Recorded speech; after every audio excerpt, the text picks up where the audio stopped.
Hi, I'm Seamless, and this is the fourth 40k tutorial. I'm pretty sure.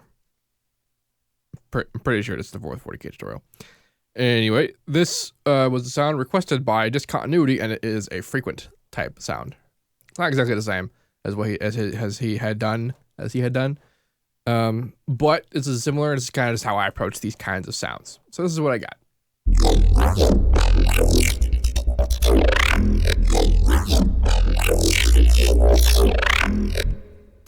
I have reverb on it because there's reverb on the track. I also did a little bit of volume automation here to kind of show you how that sort of thing is accomplished. But let's begin. So this is how this started out as. And this is how this started out as before all the crazy modulation stuff.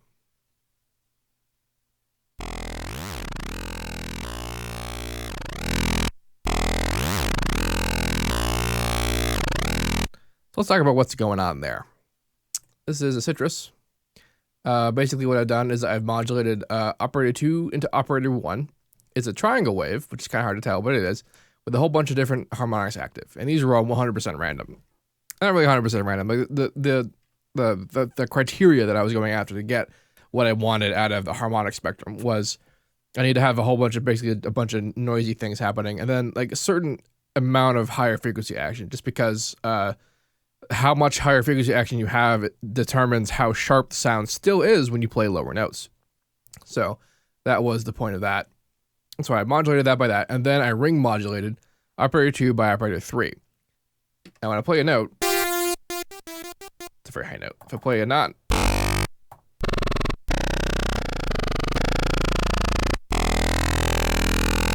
if you look at the waveform view up here, you can kind of see that half the waveform is active, the other half is just a sine wave. A little bit less than half. But the shape corresponds with this ring modulation shape, and that's pretty much what's happening, is that this ring modulation is turning on and off operator 2, which controls the amount of volume is the amount as how you control FM intensity from one operator to another. So that's what ring modulation does, is it controls volume, much like frequency modulation controls frequency. So in this shape, I have half and even selected in the waveform view. That's what these things do. I messed around with the phase, the starting phase, until I got a sound I liked. And what I liked, of course, this is not even close to what the final sound sounds like, but what I was after was a sound that was sharp, but was still full of high frequency action. The sharpness comes from the ring modulation happening here. It very much denotes what like the note is, because the modulation is exactly half of an oscillation, or less than half of the oscillation of one waveform instance, which makes it super apparent what the note is, despite the fact that that half is full of a lot of high frequency information. Because without it,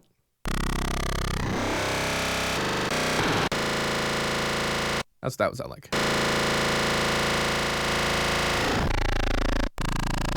Which is not necessarily bad. Like, you can still do stuff with that, but for this particular kind of sound, that sort of airy sharpness you get is a result of this kind of stuff.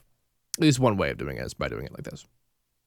I also set the pitch of operator 2 to be 0.04 different, which at ratio 2 is kind of not a huge difference, but it creates that sort of slow modulation motion, because if I didn't have it on, it would just be static. You can have it on and have a little bit of movement. So that's what's happening there. Bring this back, because this is the sub-reinforcement that does this guy. What's happening after that is that I have one EQ with all of the bands turned to notch filters, and I'm automating them all crazily, which is this block of automation here. Now, I started out with random automation, but I kind of tooled it in a little bit for specific parts for reasons. Like, it wasn't really anything that mattered. It was just kind of stuff that I wanted to do. But really, you can just put down stuff and it's fine. And then then after that, I put a bandpass, and then I did it again, but with 3 notches and then the bandpass. So like, that's kind of the stack going on there. It's in a patcher. It's not in a thing. So these are automated. It's distorted, and then this is the bandpass filter. And then it gets Maximus to be evened out. So the bass and the frequencies and the high frequencies are all evened out, because without it, it would be pretty like dark and sort of not even really muddy. It would just be very quiet. And then I did it again with three notches in the bandpass in the same EQ.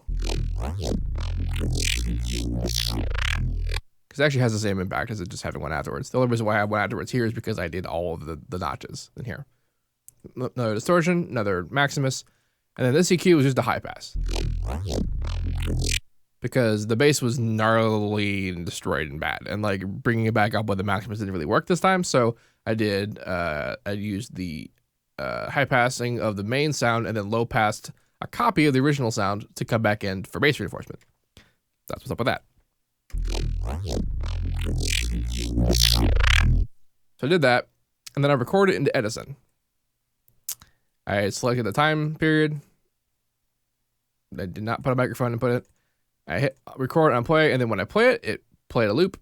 I can just demonstrate how that works. Play a loop. And it creates a loop here, like that. Normally, I wouldn't talk about this sort of thing because it's something I talk about like a billion times, but I also did something else in Edison. It's kind of hard to tell, but there's a lot of DC offset. What that basically means is that there's polarity in a waveform. There's positive and negative, but the top half of the graph and the bottom half of the graph. But this is up for some reason. And if it's for the reasons is because of distortion or whatever. So you can fix this by going into Tools and Center. Bam, and it brings it down. And it's handy. Then once you have that, saved it and dragged it into Harmor to be resampled.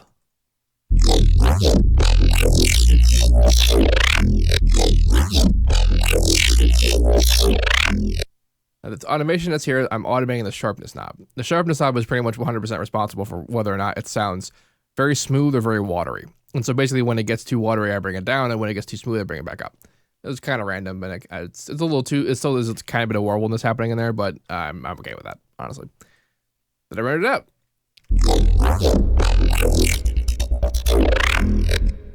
I used this to do some final EQing, and then I put a reverb on it, and then I did this volume automation. And the reason there's just these choppy cuts here is because the actual volume automation couldn't be sharp enough for what I wanted it to do. So I decided to do audio cuts on the recorded sample, and just make sure that in the silence is that the event of the audio coming back happens before the event of the waveform triggering. And this makes it a lot more sharp. That's kind of how that worked out. I could have done additional compression here, but it wasn't super necessary. But this is more or less how I got that sound. This is one of the more complicated things I've done in a while, but it's interesting. It's a lot of experimentation and interesting things.